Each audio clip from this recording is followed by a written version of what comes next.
Olá, meu nome é João Paulo Severo da Costa, sou psicanalista, em parceria aqui com a Escola de Psicanálise de Curitiba. Nós temos esse quadro Conexão EPC, onde quinzenalmente nós respondemos a questões e perguntas, as dúvidas mais recorrentes, mais frequentes entre o nosso público aqui, sobretudo, nós psicanalistas de um modo geral. E hoje eu vou cuidar de um tema que é muito importante, né?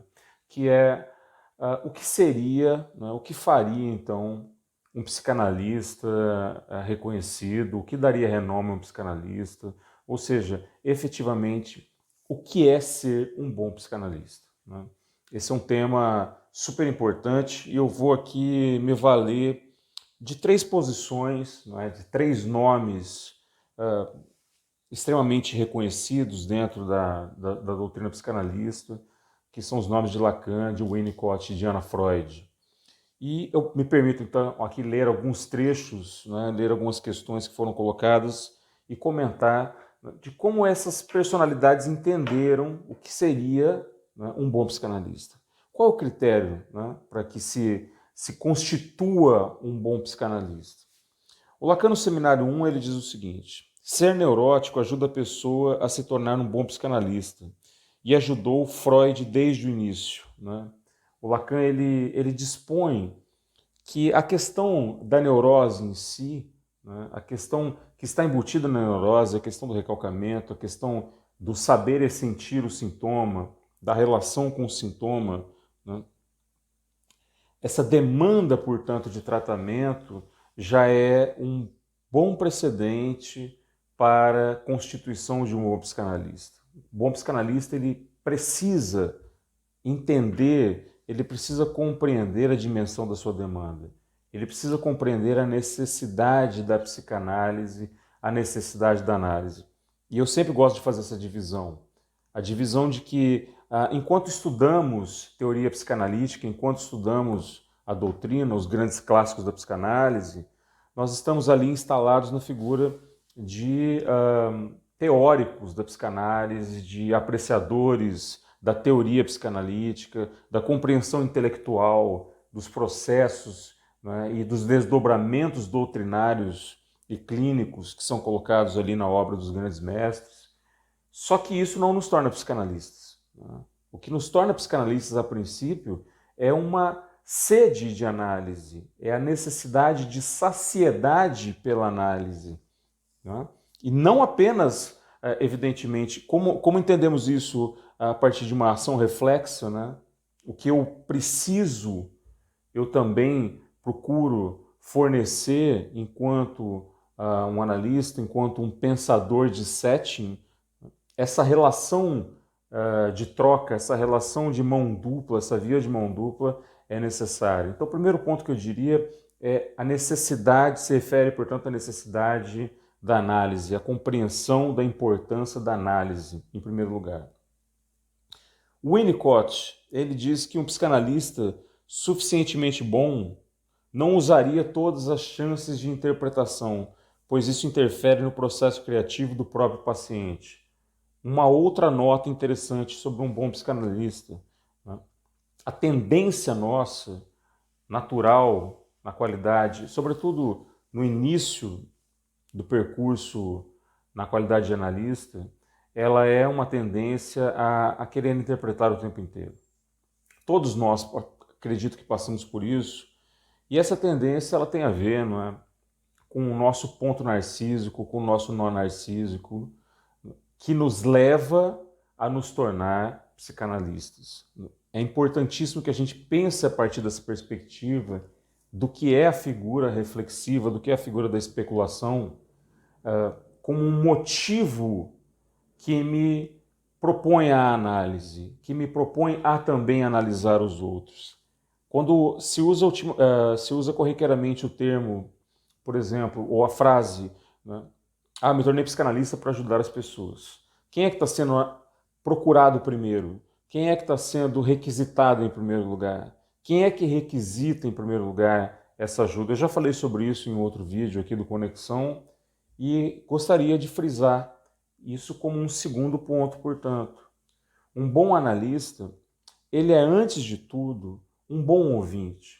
Um bom analista é, antes de tudo, um sujeito que se prende pela ideia de uma atenção flutuante, um sujeito que se prende pela ideia clínica de uma transmissão de inconsciente para inconsciente.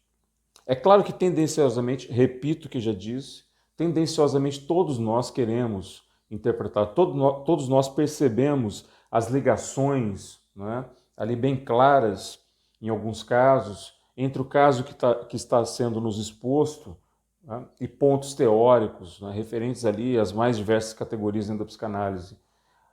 Contudo, essa ânsia de interpretar o tempo inteiro acaba também muitas vezes nos tornando didatas da psicanálise, né? Muitas vezes ele então se torna um exercício de incorporação da fala do outro, não apenas com algo que vise o efeito terapêutico propriamente dito, mas também que esteja sempre alçando ali uma necessidade retributiva, o tempo inteiro entregando. Recomendo aqui a leitura nessa seara de um livro fundamental, que é o livro Lacan ainda, da Beth Milan, onde ela fala da experiência analítica dela com o Lacan nos anos 70, e ali ela explicita bem as formas de intervenção que o Lacan fazia. Não que isso seja a única possibilidade dentro, evidentemente, da psicanálise, mas nos dá ali uma certa ideia interna de atuação de um grande psicanalista, que foi Jacques Lacan. E eu também gostaria de acrescentar aqui uma resposta que foi dada pela Ana Freud a respeito dessa pergunta, né? O que é preciso para ser um bom psicanalista? E Ana Freud diz o seguinte: a resposta é relativamente simples. Se alguém quer ser um verdadeiro psicanalista, deve amar a verdade, tanto científica quanto pessoal, e deve colocar essa apreciação da verdade acima do desconforto que reconhecer pode causar, seja no mundo exterior ou em si mesmo. O ponto nodal aqui dessa questão, essa é a primeira parte do que Ana Freud diz, é justamente essa ultrapassagem do desconforto. Eu coloco isso como terceiro ponto. Ultrapassar o desconforto de ser um analista. E ultrapassar o desconforto de ser um analista compreende suportar, né, a transferência negativa, significa submeter-se à supervisão constante, significa enfrentar as próprias questões do modo mais diretivo possível dentro da própria análise, significa entender que haverá contra-transferência e que você precisa constantemente se revitalizar no processo, no seu próprio processo analítico, para que isso seja ultrapassado, para que isso seja superado. Esse exercício é um exercício cotidiano, né? Então, a capacidade de ultrapassar o desconforto. E o último ponto também é colocado pela Ana Freud e considero colocá-lo aqui como encerramento por entender a sua imprescindibilidade, que é o seguinte. Além disso, acredito que o psicanalista deve ter interesses que vão além da área médica. Lembrando que ali nós tínhamos um contexto muito vinculado, né, à questão da produção da psiquiatria a partir, principalmente depois dessa afirmação, a partir da psicanálise, principalmente até 1980, no DSM-3. Então, continuando, deve se interessar, então, a Ana Freud dizendo que o psicanalista deve se interessar pela sociologia, pela religião, pela história, pela literatura, porque senão sua visão e compreensão do paciente serão incompletos. Esses são os verdadeiros requisitos que os diversos institutos devem exigir de seus candidatos. Essa visão global, essa visão conglobante, essa visão interessada, como eu gosto de chamar, colocaria como quarto ponto. Essa visão abrangente. Um psicanalista não pode se filiar apenas e tão somente ao conhecimento da sua própria área de atuação, enquanto sustentado em critérios técnicos, ou seja, não deve se limitar à questão dos critérios técnicos, não deve se limitar à visão, na minha opinião, de apenas um ponto doutrinário, de apenas um psicanalista. Essa é a minha opinião e a sustento aqui.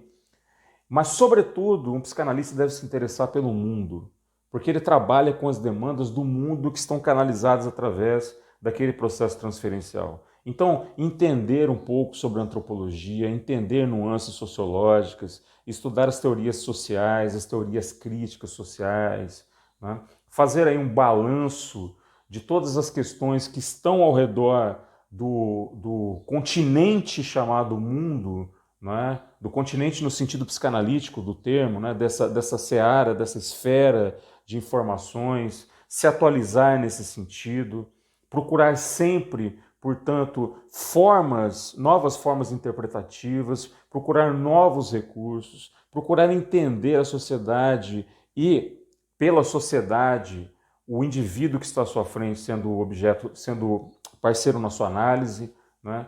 Como sendo, então, esse exercício de completude, esse exercício de gerenciamento, esse exercício de integração da teoria psicanalítica com a prática psicanalítica, ele depende também desse efeito articulador que é o estudo e a compreensão de outras áreas. Literatura, de um modo geral, a sociologia, a filosofia, entre outros. Ok? Eu espero que você tenha gostado desse vídeo. Nos encontramos daqui 15 dias com mais um vídeo da série Conexão EPC. Um grande abraço.